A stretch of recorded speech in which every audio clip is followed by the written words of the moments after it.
With the advent of the Nintendo Switch 2 and Fire Emblem Path of Radiance for the Virtual Console coming with it, I figured I'd take a dive into one of the titles that has recently risen in popularity in the Fire Emblem franchise. But what makes this one in particular so memorable? Why is it that all of a sudden every time people make tier lists for the greatest Fire Emblem game of all time, Path of Radiance somehow finds itself at the top of every list? Why have we started to see the downfall of some of the more beloved older Fire Emblem titles like Thracia 776 and Blazing Sword?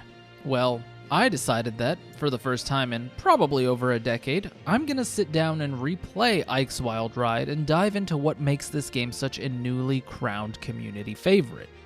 Fire Emblem's 9th installment keeps things rather simple at heart. You find yourself following a group of mercenaries led by the experienced Grail, who is training his son as part of the company, but also undertakes missions with some of the more senior members of the mercenary crew. The Knight Gatry, the sniper Shinon, and ex-Crimean military paladin Titania. And that's simply how the game starts. You are Ike, Grail's son, and you maneuver the first few chapters as someone who's just living the life of a common mercenary, undertaking missions and being part of the group. And I think this point is supremely important when we consider the unique popularity of this game. Prior to this, we were always in charge of lords and ladies of the court, nobles with vast armies and complex backgrounds. We'd start immediately with some kind of global war or political disagreement, and in Path of Radiance, that simply doesn't exist. Well, not immediately at least. I think for a lot of people, the difference maker here is that they enjoy the naive, rough around the edges, unfiltered, unpolished, and natural personality that Ike has. He's an honest man. He speaks whatever's on his mind, and he acts on instinct and emotion. In the first couple of chapters, we have him laying waste to a group of bandits and then immediately charging headfirst into another group to save his sister Mist and another of the youngsters of the group, Rolf. He doesn't think much, but he does what he feels is right, and I think the last time we saw someone like that was probably Sigurd. And if you know me at all, you know that he's my favorite character in the franchise. Insert haha funny channel theme joke here. But it's true.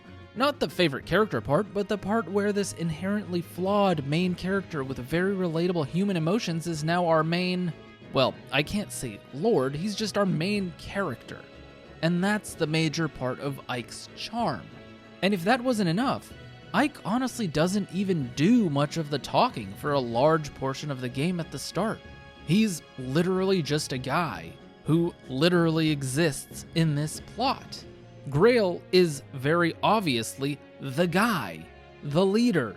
Gatry and Shinon have some pretty overpowering personalities. Titania is the deputy who keeps everyone in line, and Boyd is the loud, rambunctious childhood friend. Ike is really just vibing. He's taking things in. He's growing and listening and learning.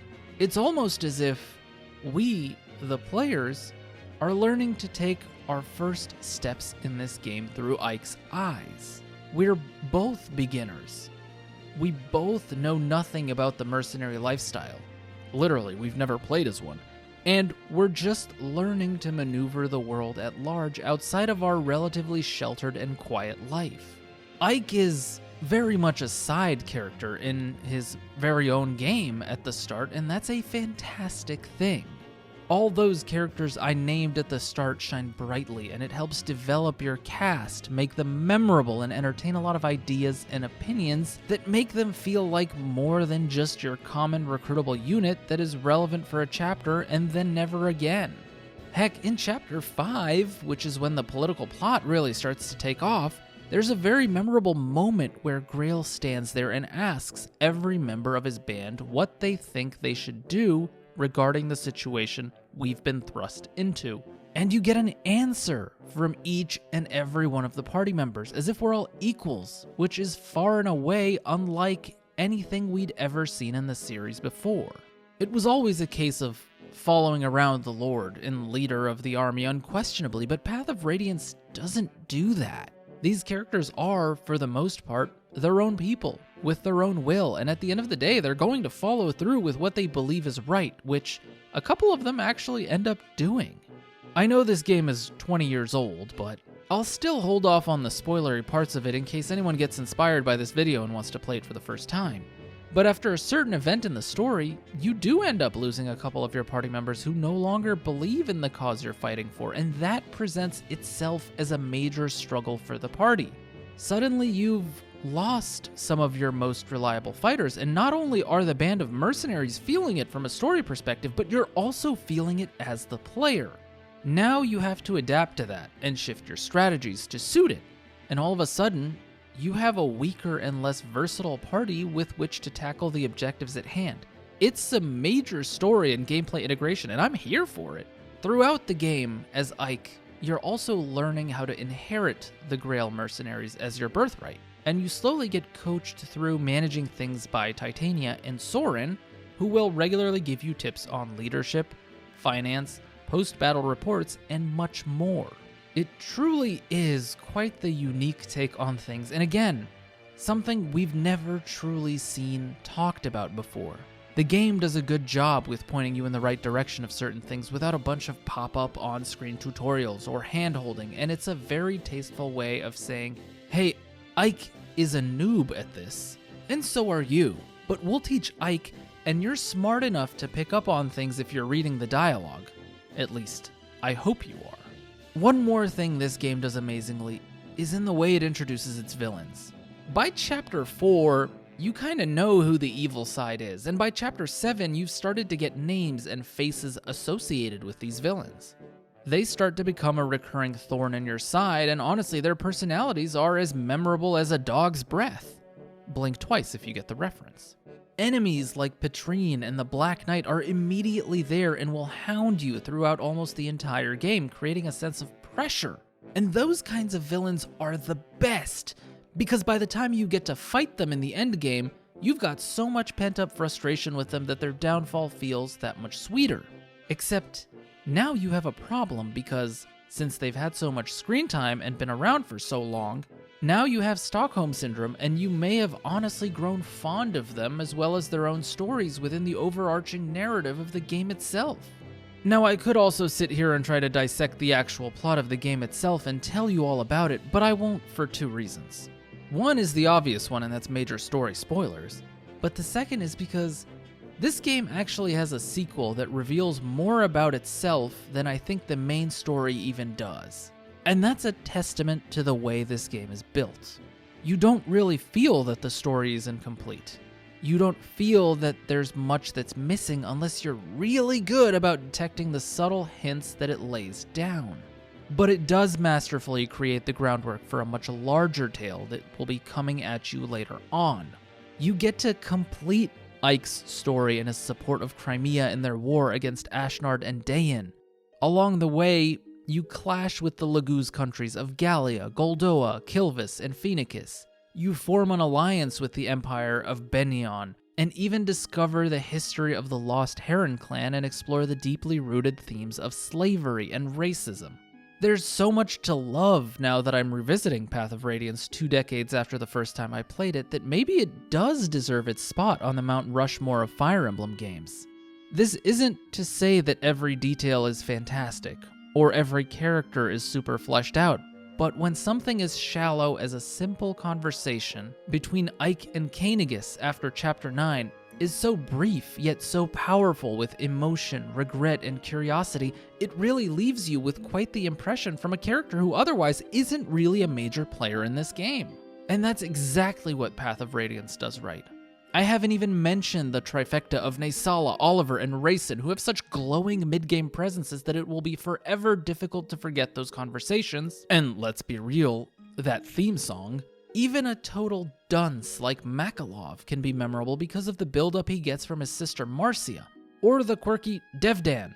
Or is it Danvid? No, it's definitely Devdan in this game. Anyways, even he has his moment that, while not completely story relevant, has a fitting time and place where it inserts itself for you to remember this character. One of my favorite examples of a totally missable yet rather memorable character is someone like Stefan. He is part of an ostracized group of people who are labeled as half-breeds for simply being the product of a Laguz and Beork love affair. His parents were ahead of their times and broke down those furry barriers, resulting in kids who were strong beyond their limits, but left with a brand, showcasing to all of society that they're simply built different. His presence in and of itself is a representation of a major story point and a very important message. This is simply a side character who, in the grand scheme of things, really doesn't matter that much. And yet, he does. There aren't very many games out there that do this these days.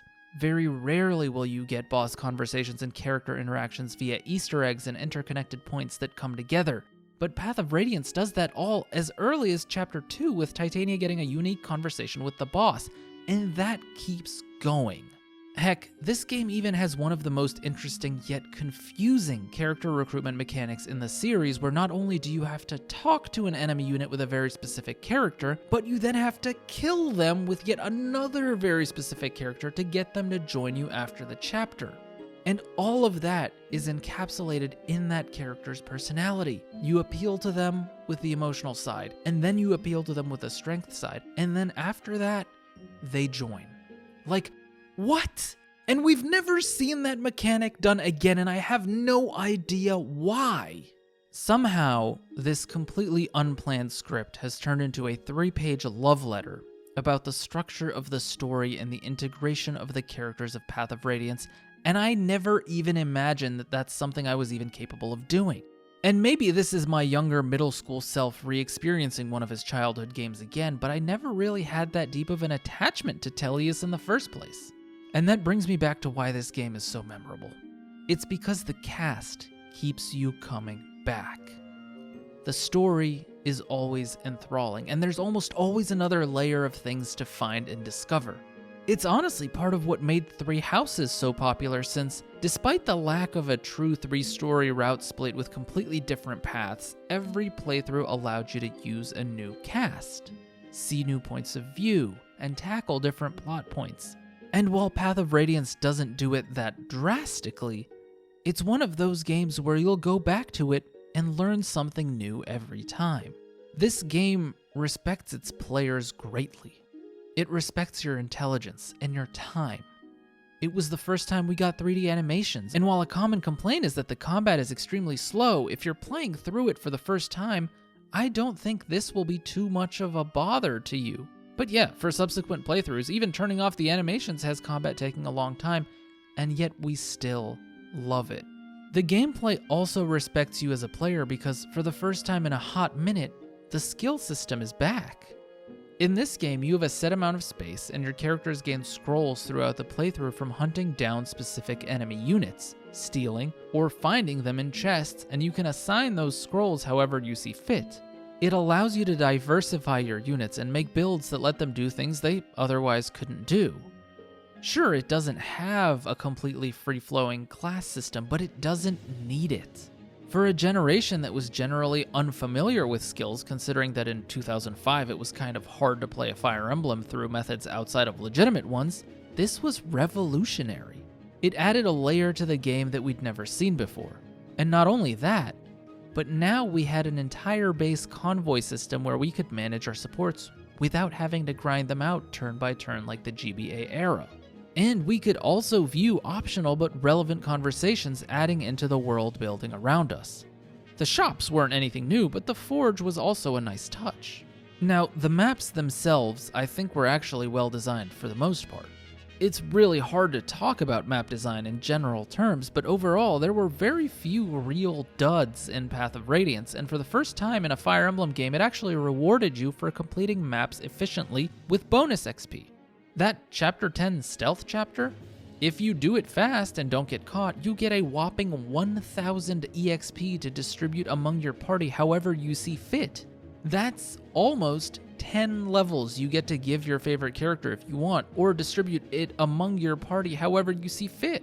If you don't want to do that, that's also fine, but why miss out on that opportunity?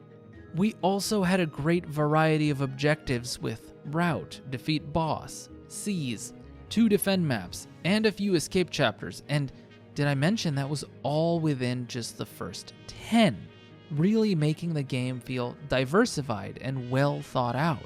And in addition to that, those very side objectives keep coming back and rewarding you. Keep all the ravens alive. Don't kill the priests. Maintain the vigilantes. These are all a bonus that you can elect to do or not to do. That is the question. It gives you the option, the choice, to be who you want to be, to kill who you want to kill, because at the heart of it, deep down, you're just a young mercenary from Crimea who doesn't know what the hell he's doing. Friends, thanks for sticking around if you've made it this far in the video. If you enjoyed it and want to see more of this for other Fire Emblem games, certainly let me know below and we might have a series on our hands. I kind of haven't made a proper Fire Emblem analysis video in quite a while, and it's been refreshing to get back into it. I've been kind of away from FE this year. I covered Ace Attorney 4, Monster Hunter Wilds, and then some extensive stuff on Dark Deed 2, which was all genuinely fun. But it's good to be back. Good to be home again. Please let me know what you guys think of Path of Radiance and whether or not I inspired you to play it again. The footage in the background is from my own playthrough that I've been doing on my own time, and it does have an HD textures pack that makes things look much sharper and more crisp than they would otherwise. I don't know if I'm allowed to tell you how to do that, but I trust you're all smart enough to know how to look for it. We are strategy gamers after all. Anyways, as always, if you like the video, please leave a like. It helps me a lot. And if you enjoy what I do, don't forget to subscribe. And as always, comment below, I do read all of them. Having said that, I think that's all from me today. So I'll see you all in another video very soon. Peace.